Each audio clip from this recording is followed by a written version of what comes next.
Hello everyone, I'm Matthew Ozanek and welcome to Destination Michigan. Today's episode is going to be a departure from the usual. Normally we're busy bouncing all across the state to find new stories to tell. Unfortunately, because of COVID-19, that's just not possible for us right now. So we thought we'd take this opportunity to share with you some of our favorite stories and give you a little insight in how Destination Michigan comes to life.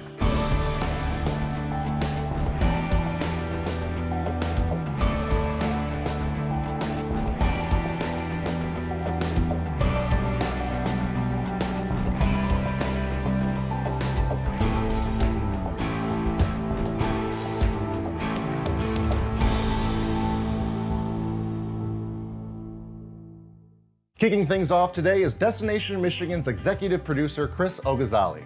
Chris has been a part of the show since day one, shooting and editing many of the stories that you've enjoyed over the years. So now let's hand things off to Destination Michigan's fearless leader, Chris Ogazali.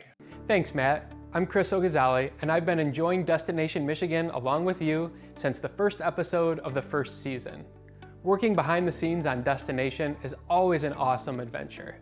Now, it's impossible for me to pick out a favorite story, but there are a few that sure do hit home. As a kid, our house was a buzzing hub of activity that, unbeknownst to me, would prepare me well for a career in public television. You see, there was an attention to the arts, with my mom and my sister teaching and performing ballet on stage, and my dad volunteering his time to coach my baseball teams. You see that Sesame Street belt?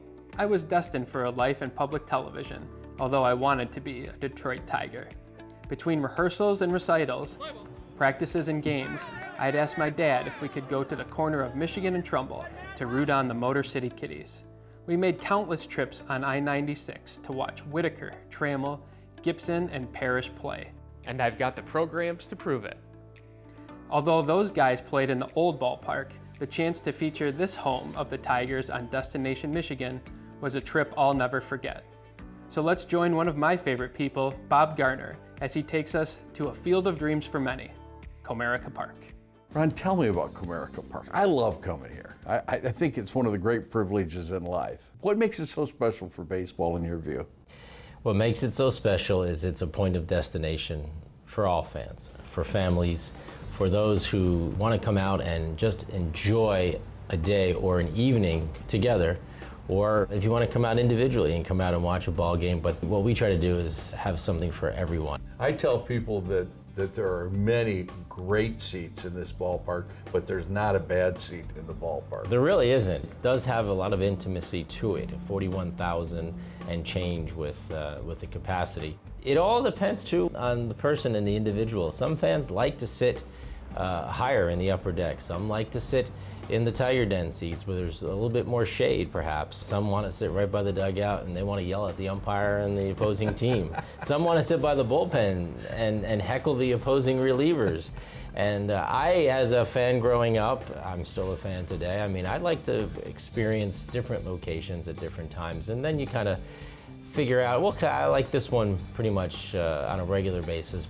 This ballpark has great sight lines. Again, it's really up to the individual as to where they would want to sit. Walking the field at Comerica Park will always be one of my favorite destinations. Now, back in season 1, we met Will Anderson, an author, archivist, and historian, with enough Old English D memorabilia to make any Tiger fan roar. Come down the stairs into my baseball museum and library. Probably the first thing you see is a 22-foot bat rack in which are mounted most of the game-used bats of the 1984 World Champion Tigers. These are all game-used bats. They have the number of the player, his number on the knob, and it's the real McCoy. And then along one wall is my gallery where I have many, many photographs that are special. One of them that you saw was Al Kaline saying goodbye to the fans. And I love the fact that Kaline is a strong person, but on this moment, just like all the rest of us, he was showing emotion, biting his bottom lip. There's a photograph of Ernie Harwell interviewing me before the game on my first edition of my book. When I write and when I work, I'm surrounded with this Tiger memorabilia, and I'm surrounded by my library. And so it's a huge stimulus for my creativity. Everywhere I go, there are things that capture my memory. Here I am older in life and I still am chasing that dream. So in reflection, my wife has often said, Bill, you know, maybe you had an even better life with the Tigers, with all of the experiences you've had, that if you had been a player, might not have come to you. So I don't know if that's true, but I kind of think maybe that's true. One of the newest additions to the Destination Michigan crew is Adam Miedema. Adam's a born and raised Michigander, a diehard Spartan fan, a devoted father and husband, as well as being a vital part of this show. But if you ask him, he would just say, call me Adam. I'm Adam Miedema. I'm one of the videographers and editors, and I'm really not supposed to be on camera. But this is a special episode, so I'm going to quickly take you behind the scenes.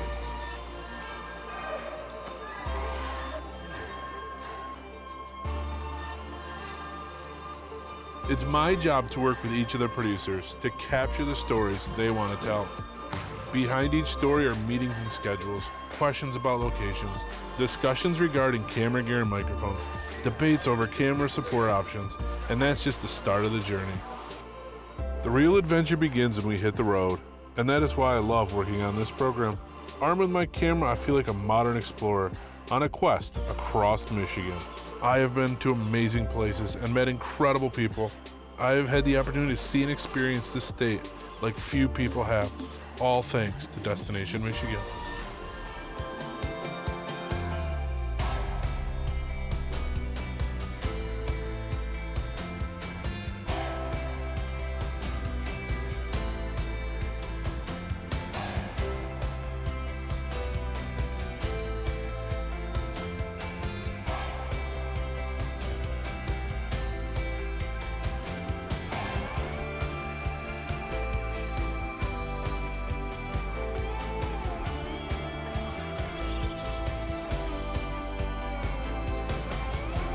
There are days that start way too early, shoots that are way too cold, productions that seem endless, and countless hours spent in the car.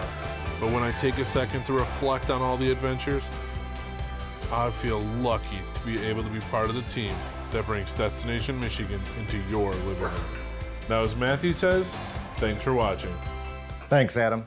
Next up, Stephanie Mills is taking the reins. Stephanie's stories are always so much fun to film, and through our travels with her, we have met some remarkable people.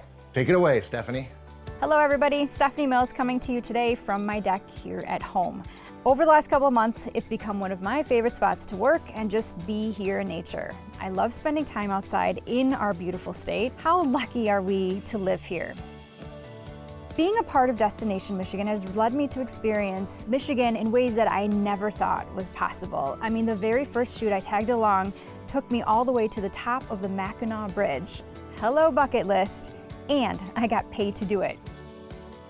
We get asked a lot about how we go about finding stories to feature on our show. While some viewers email or call us with suggestions, most of the time I choose stories based on my interest. If you've noticed, I tend to seek out more adventurous places, especially spots that I can visit with my family. Some places are even so cool that I get to take my dogs to, like Midland T&T Dog Center. It's like Disneyland for your pup, complete with an agility course and a giant pool where they compete to see who can jump the farthest. Finding places that are kid-friendly and really fun are always high on my list of stories. We're a really active family and we love to explore. So one of those places that we came back to as a family is Mac Wood's Dune rides over in Oceana County in Mears. During our shoot, we had so much fun riding in their custom-made Jeeps. I couldn't wait to go back with my family. My girls were screaming and laughing the entire time that we rode through the sand dunes along Lake Michigan. They make it fun and exciting, and they top it off with a huge drop at the end. Here's the fun that awaits you. Those hands, here we go. We opened the doors 1930 doing dune rides and been here ever since. Here we go. I would say there's somewhere around 80 to maybe 100 rides a day we'll do. average out somewhere around 1,500 people a day. You know, on holidays it's a lot more, but a lot of smiling kids and faces. Now they're able to take so many people on a trek through the dunes thanks to their souped up dune scooters that can seat up to 20 people. They have about 13 total and they run all summer long. And not only do you find yourself immersed in gorgeous scenery, you get to learn a bit about the area along the way. Now, Little Saba Lighthouse is about a mile down the beach here, and it's one of the tallest working lighthouses on Lake Michigan. It's about a 40-minute ride. It's 7 miles. We'll go up and down some big hills.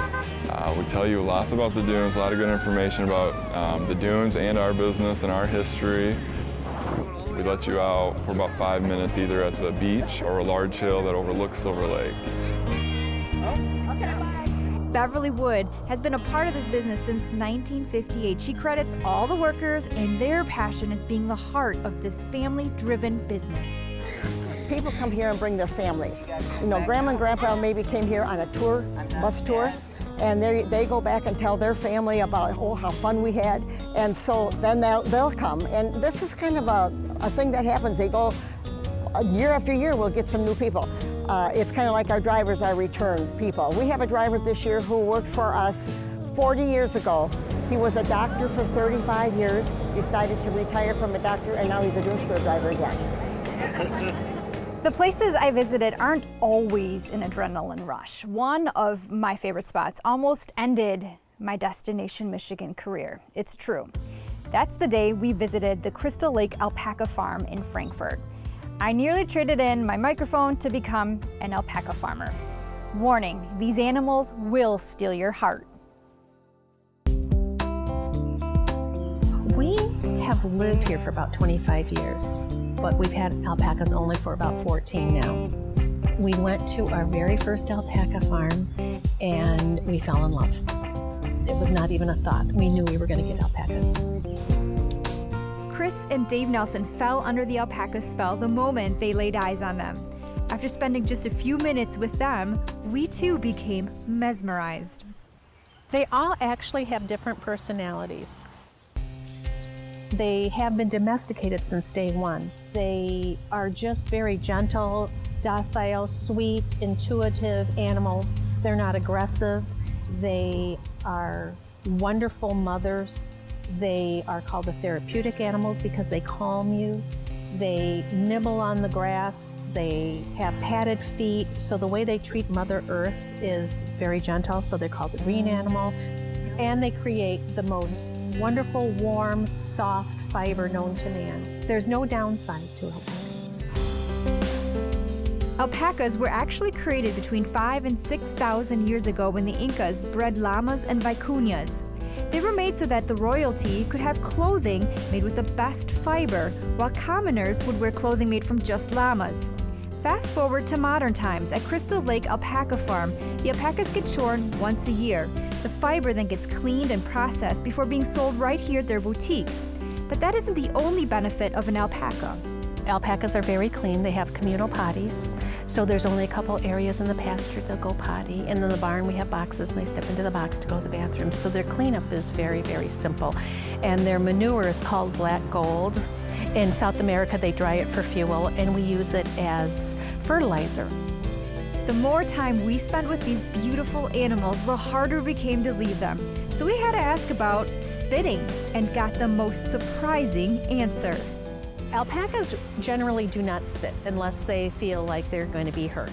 They might spit at each other like you're hogging the fan, you're eating out of my food bowl. One of the times we prefer them to spit is when it's called a spit check. So we breed the male and the female and we wait 10 days. The males are in a different barn. And then we bring the male back to visit with the female, and if she turns around and looks at his face and spits in his face, she's pregnant. Now, we have made several trips to the alpaca farm, and you know what? It gets harder to leave every single time. So those are some of my favorite memories made while working on Destination Michigan. I hope you get a chance to visit some of these places too when you're able. Thank you, everybody, for joining me on my journey. It's been awesome. Well, I guess now it's my turn to take a little trip down memory lane. I joined the show at the beginning of the second season, and over the years, I've worn a number of different hats on the show. First, I was strictly a behind-the-scenes guy, filming and editing stories from our show's producers. The first shoot I ever went on was with the legend Bob Garner on a trip to a toy store in Cadillac back in 2011. After a few years of being camera guy Matt, I had the opportunity to begin producing my own stories, the first one being our trip to the Buick Automotive Gallery in Flint. Finally, I was fortunate enough to become the host of this amazing program. At first, I wasn't 100% sure if I could do it, but thanks to the tremendous support from the Destination Michigan team and you at home, it's been an incredibly fun and rewarding experience. There have been many times on Destination Michigan shoots where I just have to pinch myself and say, is this really my job? And one of those times was our visit to the gorgeous Turnip Rock near Port Austin.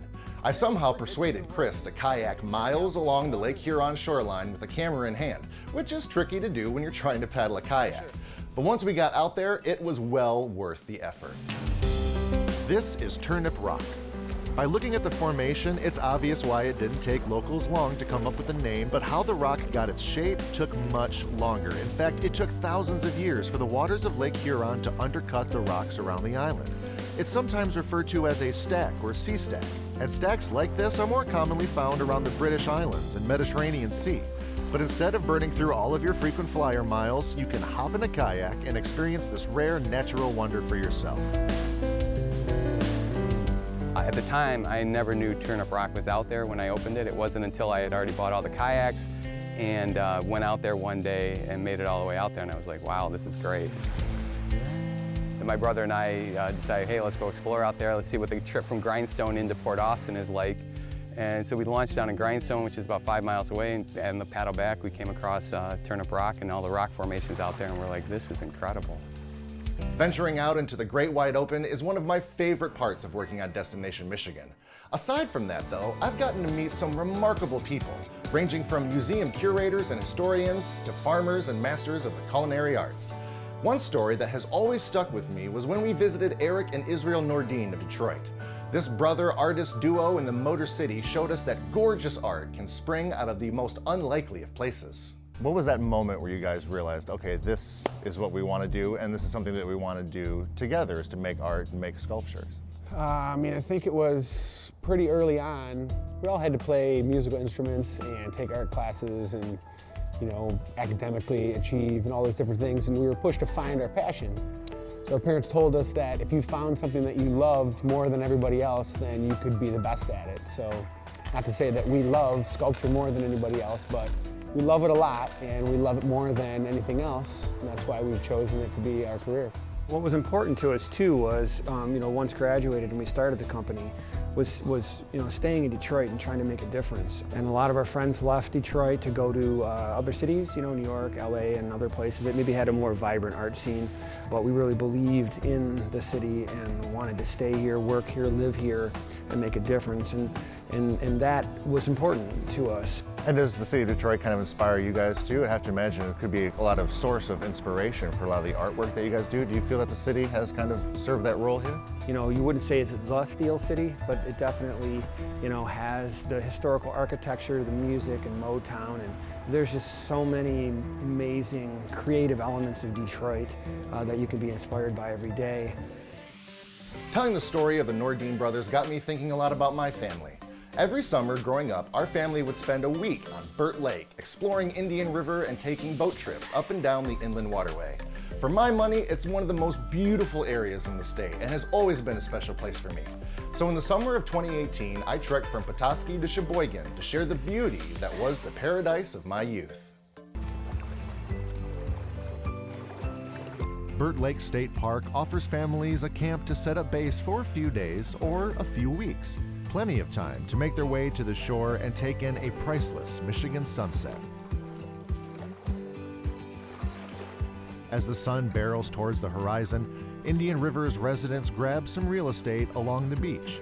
And along Veterans Pier, there's a slight increase of water traffic as pontoon boats filled with family members head out on a sunset cruise. With evening waters as calm as this, how could one not take the opportunity to make one more Michigan memory before the sun goes down? Working on Destination Michigan is one of the great joys of my life, and I can't wait to continue sharing its stories with all of you for years to come. And finally, we're closing out today's show with Steve Smith.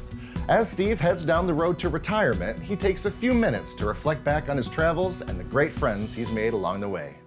It's been a lifelong dream of mine to be on a show like Destination Michigan. Even as a kid, I'd watch Charles Kuralt on the road segments and say, that's what I want to do. Well, it took me over 6 decades, but here I am, and I'd like to celebrate by looking back at some of my favorite features from over the years. Ferries are very notoriously difficult to spot, so there's that. Children seem to be better at seeing them than I. Even though I have my ferry spotting goggles, they don't quite seem to function the way I hoped. Jonathan B. Wright introduced Ann Arbor and the world to ferry doors, while Brad Mantella shares a legendary UP delicacy. A lot of people come in looking for pasties, and we have to tell them we don't sell that item here, but we can sell you a pasty. We went soaring with the Sandhill Glider Club near Gregory. I tried my hand at rowing with the Leelanau Rowing Club. Don't pull too high, keep in the middle. Don't push hard, yes, gently. And I didn't do much better playing Carol. Take 2. Michigan has natural wonders year-round. This day never topped 10 below at Tequamanon Falls. Fall was crisp at Copper Peak, but in the heat of summer, sailors attacked the grueling Bell's Beer Mackinac Island boat race, or put their pedal to the paddle for the Ausable River Canoe Marathon. We bill this as one of the greatest canoe races on earth, and simply, that's what it is. Michigan water lovers set a world record by amassing the largest school of mermaids in South Haven, and we celebrated the Badger's 65th birthday in Ludington. That's where I met Jackie. I was on the Badger the first trip across the lake, and I had to come. I've been drawn to the UP since I was a kid, so it comes as no surprise that a trip to Ironwood to share the legend of Stormy Cromer was a must. And no trip to the UP is complete without a stop at DeUper's Tourist Trap in Ishpeming. Hooli and I reminisced about good old days. You know, we had a song called Dear Mr. Governor. It just says, Dear Mr. Governor, you better turn us loose. We asked you for some rest stops, instead you sent us moose. Oh, Hooli. From time to time, we mention the Destination Michigan mobile on the program. So let's close out this segment by jumping in my Destination Michigan Roadster for a road trip to a roadhouse founded in 1924 and the legendary lady that calls it home. See you on the road. I've been here ever since 1940. I came here to help my mother-in-law. I married their son, Henry Catterat, and she was a widow. And I came here, and I've been here ever since 1940.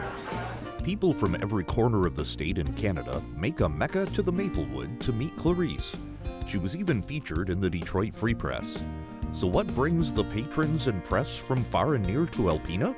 Clarice, the owner, is in the Guinness Book of World Records. Longest continuous career as a bartender in the world. They sent the certificate, which is up. They spelled her name a little wrong, but that's okay, because her real name is Clarice Kramer Catterat Grunkovich. We'll forgive them if they left one letter out. The Maplewood Tavern was established in 1924. Life was a lot different back then. Clarice found her spot behind the Maplewood Bar in 1940, and she's still pulling beer 77 years later. Actually, we lived here. We lived here, and I'd help with the housework and did the cooking and helped in here. And later years took care of my mother-in-law when she was ill, had sugar and diabetes and whatever. And so I just stayed here. People liked me, and I didn't leave. So that's just the way it was, you know. Clarice is the magnet that pulls people to the Maplewood. So before we say goodbye, a few final thoughts. I never smoked, and I'm not a big drinker. Now, whether that helped any or not, I don't know. You gotta think how lucky you've been that you've been here this long and you've been able to do it. That's my tribute to it. Yep. I guess I could add that I never expected to have this happen. But somehow the word got around, and I appreciate it very much. What else would I do? Said come and wait on people, and the people like me, and I keep coming back, you know? And I no doubt will, as long as I can walk, you know? So. We wish nothing but the best for Steve as he heads into retirement, but we just have to make sure that we get back the keys to the Destination Michigan mobile before he sails off into the sunset. Well, just like that, this episode of Destination Michigan comes to a close, and from all of us here, thank you so much for watching, and we'll catch you next time.